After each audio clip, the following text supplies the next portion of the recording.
Star Wars Jedi Survivor has finally been revealed, and I could not be more excited about this one, as it's a sequel to Jedi Fallen Order from Respawn Entertainment, one of my favourite ever Star Wars video games. And whilst the only footage they revealed was a cinematic trailer, there are a ton of things to note in that, as well as a load of gameplay details and information about the game released via interviews and social media accounts. And I've scoured the interwebs to bring you everything we know so far about this game, and there's some really interesting stuff here. From the top then, this game is set to be released in 2023, no specific date yet, and it will be playable on PC, PlayStation 5 and Xbox Series S and X. It will not be available on PS4 or Xbox One. This is purely a next gen game, or current gen game if you want to look at it that way, and they did elaborate a bit on why in an interview that we'll take a look at shortly. If you've played the original game, you'll know what type of game this is. Action adventure, big story beats, moments, upgrade paths with a focus on exploration and melee combat, with a few force powers thrown into the mix and some Souls-like mechanics too. Baby's first Souls game was thrown around a lot for the first game.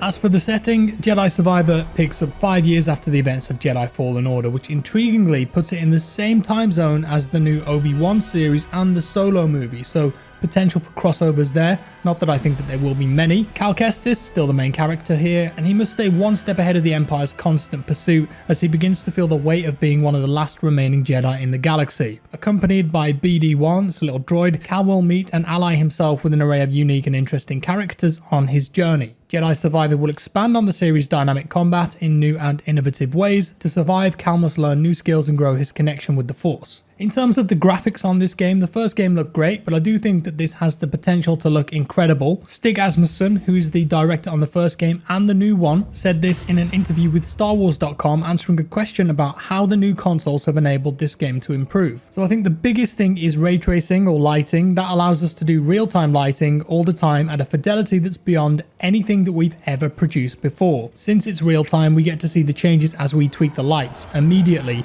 essentially. That means that we have more time to polish, that means that we can iterate more and we can get better results that feel more filmic. Now, what we saw in the teaser trailer, obviously a pre-rendered cinematic, although the character models and environments in that are a big improvement on the original, but I reckon that there's a good chance that this new game will be running on Unreal Engine 5. The previous game used Unreal Engine 4, so Respawn are already familiar with that ecosystem, and moving to next gen and PC only, I'd bet that means Unreal Engine 5, and we've already seen how good that looks today, so I'm expecting big things here in terms of graphics, environments and lighting. He elaborated on this further. Beyond that, we have these blazing fast drives on these consoles that are allowing us to load tons of content really quickly. I've always worked on streaming games that don't have load screens. The fact that these consoles have such fast storage has made it even easier. Those are probably the two biggest benefits. PlayStation 5 has got some really interesting haptics on their controller that we're digging into, and it's just an easier process in general. So it looks like that there won't be any loading screens in this game thanks to those faster drives. Haptics can be quite fun too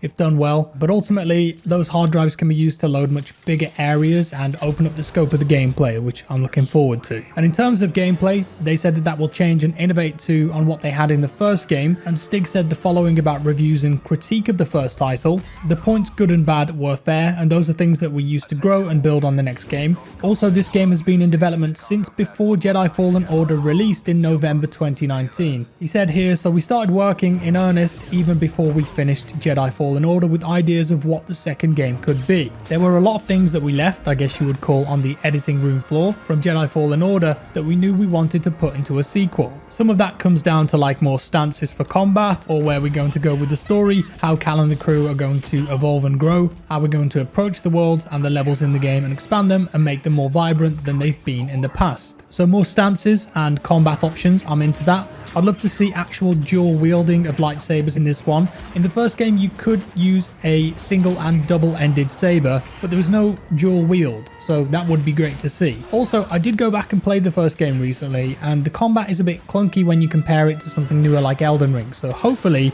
that's been tightened up and worked on a bit to get those lightsabers feeling a bit more brutal and precise. Also, I do wonder if they'll go with a more open world approach with this one, or just craft something more linear like Uncharted. The first game was much more like a Metroid style with a lot of backtracking, so a change of pace would be nice in my opinion. As for the tone of the game, it looks like they're sticking with the dark and gritty nature of the original. Stig mentioned here that the game is all about survival, that's why it's called Jedi Survivor. They're in dark times and Cal and the crew are doing whatever it takes to stay alive. That might mean that they are making connections with people that in other times might be considered unsavory. Some of that is portrayed in the trailer, and again I don't want to give anything away, but there's definitely a sense of I don't want to spoil anything, sorry. Cal's relationship with his droid BD-1 will continue to evolve too. They'll be more connected than ever in this game, and both characters are a constant consideration when building the game in terms of the story and the gameplay. And that's about all of the gameplay details that we know so far. As for the trailer itself, there's a lot of questions and intrigue.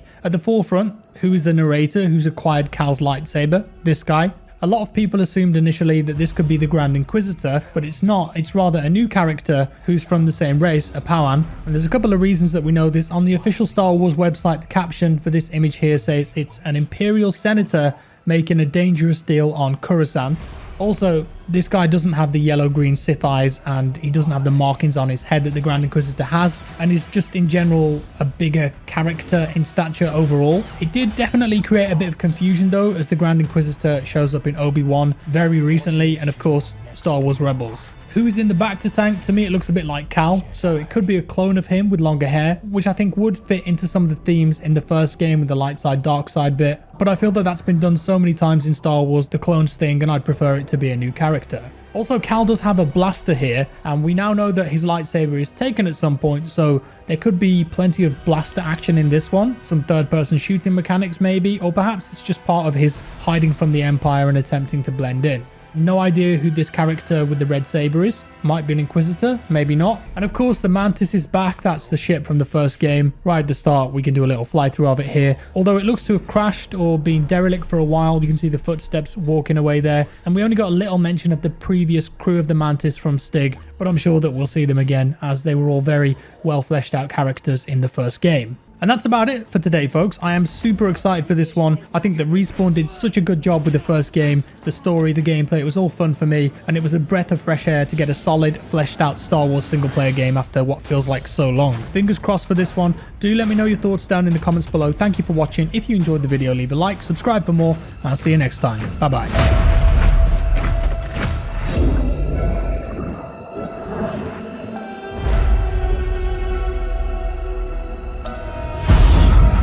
Tell me, Cal Kestis, why lead when they won't follow?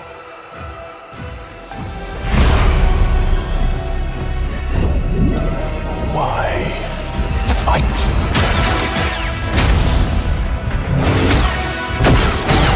when you can't win?